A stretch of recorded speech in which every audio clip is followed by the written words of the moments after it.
অসম্ভব লোভনীয় একটা পকোড়া বা বড়া বলেন বানিয়ে নিয়েছি। মুসমুসে কুরকুরে হয়েছে, খেতে অসম্ভব মজা, ডাল দিয়ে বা গরম ভাতের সাথে।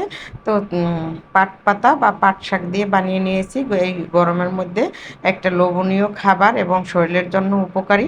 চলুন কিভাবে বানালাম দেখা যাক। আমি মনিকাস রেসিপি অ্যান্ড ব্লগ থেকে পাট পাতাগুলো ভালো করে বেছে ধুয়ে ভালো করে জল ঝরিয়ে নিয়েছি। এখানে ছোট ছোট করে, বেশি ছোট করে নিয়ে কেটে নিয়েছি। একটু লবণ দিয়ে দিলাম পরিমাণ মতো, একটু হলুদের গুঁড়া আর দিয়ে দিব একটু মরিচের গুঁড়া। আমি আমার মতো করে বানিয়েছি, কিন্তু খেতে অসম্ভব মজা হয়েছে। দিয়ে দিলাম কালো জিরা, আপনারা চাইলে পেঁয়াজ কুচি দিতে পারেন বা রসুন যে দেন দিতে পারেন, আমি দিব না।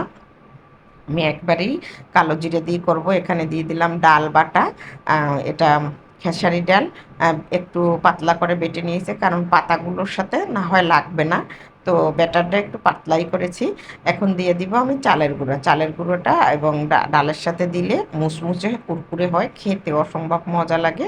তো আমি সবগুলো দিয়ে এখন মেখে নিচ্ছি, দেখতেই পাচ্ছেন সুন্দর করে একটু মেখে নিব সব কিছু দিয়ে। তো এই বড়াটা এই গরমের মধ্যে ডাল দিয়ে খেতে অনেক ভালো লাগে। তো আমার মাখা হয়ে গেছে, বড়ার শেপটা আমি দিয়ে নিচ্ছি, দেখতেই পাচ্ছেন। আমি একটু বড় বড় করে বানাবো বড়াটা, ছোট ছোট করে বানাবো না। আর এই পাতাটার বড়া মানে একবার হলো খেয়ে দেখবেন, সত্যি সত্যি অসম্ভব মজার এবং খেতে খুবই টেস্টি হয়। একটু কম মানে মুচমুচে করে ভাজলেই অনেক ভালো হয়। তো সবগুলো আমার বানানো হয়ে গেছে, এখন ভাজতে নিয়ে যাব। তো ভাজতে নিয়ে আসছি, কড়াইয়ে তেল দিয়ে দিলাম, তেল গরম হয়ে গেছে। আমি এখানে দিয়ে দিচ্ছি বড়াগুলো, দেখতেই পাচ্ছেন। এখন চুলার তাপটা মাঝারি তাপে রাখতে হবে, কারণ বেশি তাপ দিলে এটা উপরে থেকে লাল হয়ে যাবে, কিন্তু ভিতরে মুচমুচে হবে না। কম তাপ দিয়ে একটু ভাজতে হবে আস্তে আস্তে করে। তো আমি এক পিঠ একটু হয়ে যাওয়ার পরে বারে বারেই একটু উল্টে পাল্টে দিতে হবে। এক পিঠ হয়ে যাওয়ার পরে একটু উল্টিয়ে দিচ্ছি, দেখতেই পাচ্ছেন, আস্তে আস্তে করে।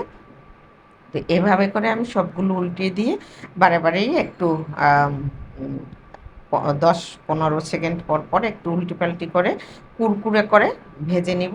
সবগুলো উল্টে উল্টে দিচ্ছি, এই যে দেখতে পাচ্ছেন। একটু তেলটা বেশি দিবেন, তেলটা যদিও অত টানবে না, কিন্তু তেল থেকে যাবে। তো লাল লাল করে কুরকুরে করে দেখেই বুঝতে পারতেছেন যে কত মজা এবং লোভনীয় হয়েছে। আওয়াজটা শুনিয়েন, অনেক মানে আম, কুরকুরে হয়েছে। তো আমার পাট পাতা দিয়ে বড়া ভাজাটা হয়ে গেছে, পকোড়া বা বড়া খেতে অসম্ভব লোভনীয় ছিল। যদি ভিডিওটা ভালো লাগে সবাই লাইক শেয়ার কমেন্ট করবেন। অবশ্যই পেজে একটা ফলো দিয়ে রাখবেন, নতুন ভিডিও দেওয়ার সাথে সাথে পেয়ে যাবেন। ইউটিউব থেকে যারা দেখবেন